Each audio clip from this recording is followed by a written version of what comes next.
On sait aujourd'hui que les archives n'ont pas une durée de vie éternelle. Si vous regardez autour de vous, de plus en plus, j'allais dire, d'instituts de mémoire voient le jour. On commence à prendre en compte cette dimension du temps qui passe. Les musiques juives aussi sont constitutives d'une identité. Vous pouvez interroger beaucoup de personnes qui vous diront « Quand j'ai entendu cette musique, je me suis revu toute petite, ça m'est revenu en mémoire. À travers une musique, c'était la Madeleine de Proust. »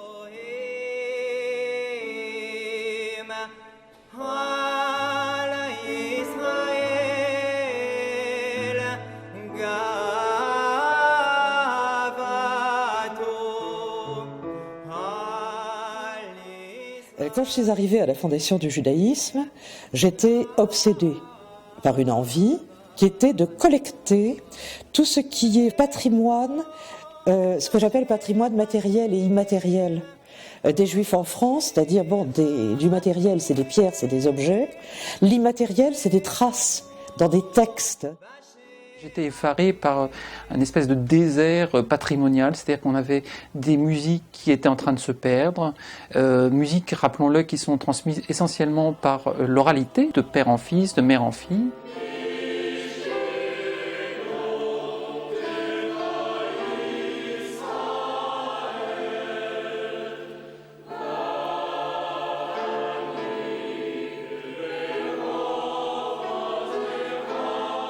Je suis la fille du compositeur Alberto MC.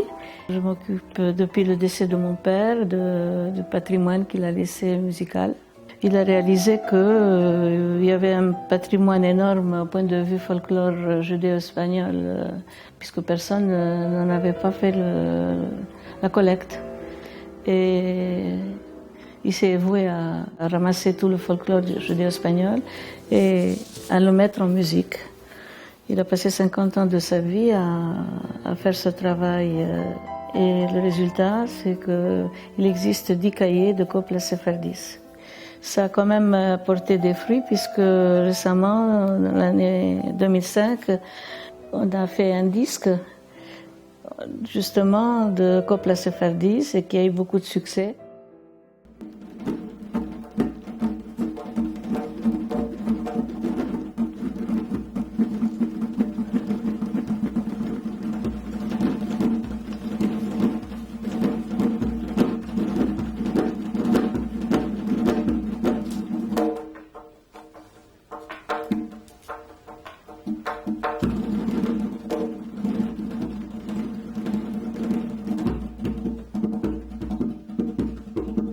Donc la Fondation s'est lancée dans cette aventure du Centre français des musiques juives parce qu'elle avait commencé à accumuler une certaine expérience et que d'autre part nous voyions le travail se multiplier, se développer, etc. Parallèlement à cela existe toujours l'association Yuval avec laquelle nous étions en contact de longue date. Nous, Fondation du judaïsme, travaillions essentiellement sur le domaine français. L'association Yuval, elle, a pour vocation de travailler sur un domaine très international, je veux dire, ça n'est pas limité. Et donc, il était intelligent de mettre nos énergies ensemble, de créer une sorte de synergie. Alors, le Centre français des musiques juives a pour vocation donc de rassembler, collecter, préserver et valoriser la mémoire musicale, le patrimoine musical. On aura de ce centre un fonds de partitions musicales. On aura également tout un ensemble de photos, de documents audiovisuels pour illustrer tout ce qui gravite autour de ces musiques.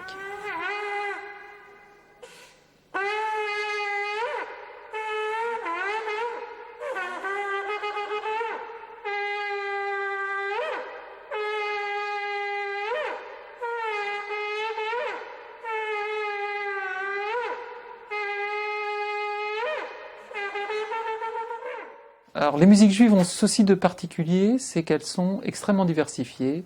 Ce sont des musiques qui sont nées au contact de nombreuses civilisations durant les tribulations du peuple juif. C'est-à-dire qu'on retrouve dans ces musiques les traces de toutes sortes de musiques en différents lieux, en différentes dates, comme dans la musique judéo-espagnole. On trouve trace de l'ancien castillan du XVe siècle et des musiques qui étaient donc utilisées à cette époque-là et antérieurement ou dans les musiques yiddish par exemple, qui sont en bas allemand et dans lesquelles on trouve trace également de musique qui date à peu près du Moyen-Âge et postérieurement. Un deuxième axe de cette valorisation donc, des musiques juives passera par le biais de manifestations, l'organisation de conférences, de colloques et également par la publication de disques. Nous avons déjà dans le cadre donc, de la Fondation du judaïsme français lancé une collection de disques qui sont consacrés à différents pans du patrimoine musical juif. Un cinquième est prévu prochainement. Il y aura également d'autres pans. À terme, j'espère même pouvoir lancer des cycles de conférences, des séminaires pour les étudiants. Il faut bien préciser que ce Centre français des musiques juives est ouvert à tous, mais est aussi particulièrement destiné à la recherche, qui est aussi une forme de valorisation.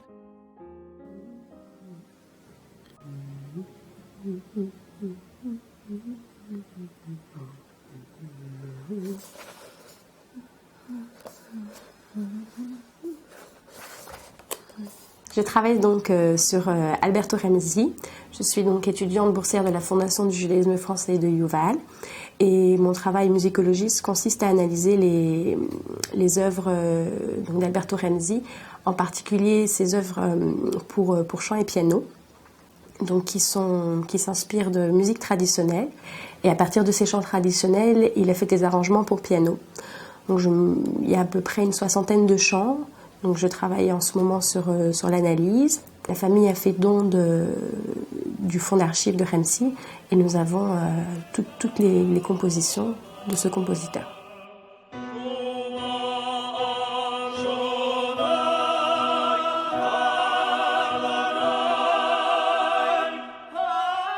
Une dimension essentielle, bien sûr, de ce patrimoine, c'est que, en général, il ne vient pas à vous, il faut aller le chercher. Souvent, nous devons aller, j'allais dire sur le terrain, c'est un peu le terme, voir les gens, leur expliquer l'objectif de ce centre, leur expliquer pourquoi il est important de les enregistrer ou de les filmer pour conserver ces traditions.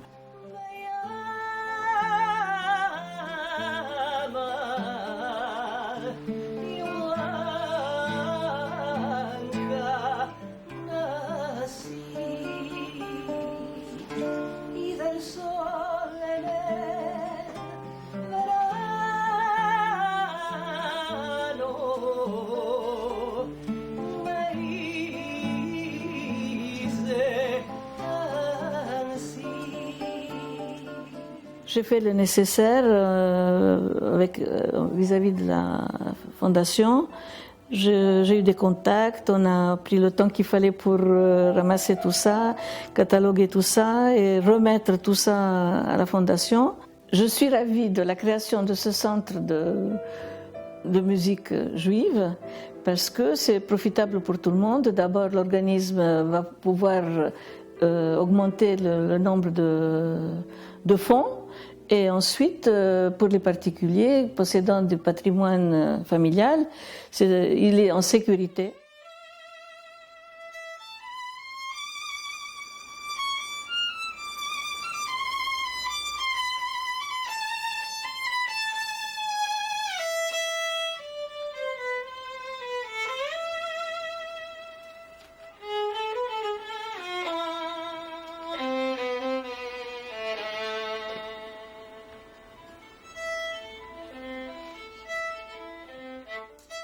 À mes yeux aussi, il s'agit de faire connaître, de mieux connaître et de faire connaître ce patrimoine musical qui est celui des pas seulement des Juifs de France, mais qui est un patrimoine spécifique dans les patrimoines musicaux français.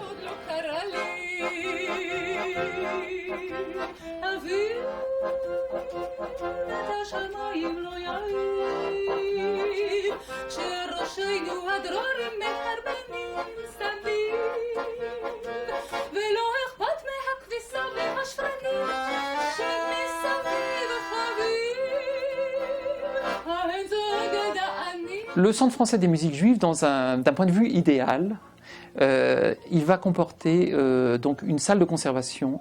C'est assez compliqué puisque chaque type d'archive doit normalement disposer d'une température et d'une lumière tout à fait spécifiques. On aura également une salle de consultation où l'on pourra, à travers différents écrans d'ordinateur, en fait, écouter, consulter la base de données, faire des recherches sur les musiques juives et écouter, voir les documents.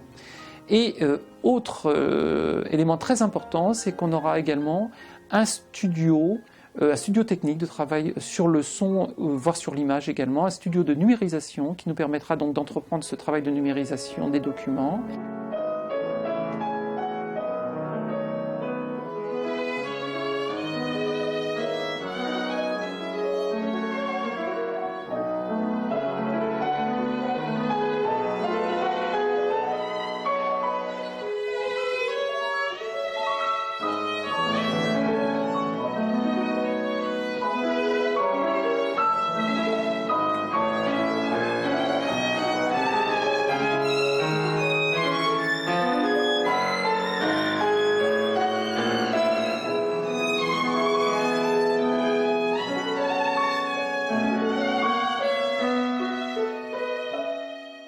Alors, ce travail du Centre français des musiques juives ne peut évidemment s'effectuer seul, on est dans une logique de réseau, donc nous sommes en relation quasiment constante avec le Centre des musiques juives de Jérusalem, qui est relié à l'Université hébraïque de Jérusalem. Nous sommes également en relation avec d'autres centres en Europe, à Londres, il y a également le Jewish Music Institute. Nous sommes en relation avec différentes associations qui travaillent dans ce domaine, comme par exemple les Amis de la musique juive à Genève. Nous essayons de tisser un lien d'échange ouvert avec d'autres institutions de façon à croiser nos informations et à faire connaître notre travail mutuellement. Une fondation, c'est quelque chose qui se projette sur l'avenir. C'est quelque chose qui travaille sur la pérennité. Et donc, créer ce centre français en conjuguant les énergies de Yuval et de la Fondation du judaïsme nous permet de laisser quelque chose, un travail qui sera accessible, pas seulement aux gens de notre temps, mais plus tard, et ce travail pourra être poursuivi, continué.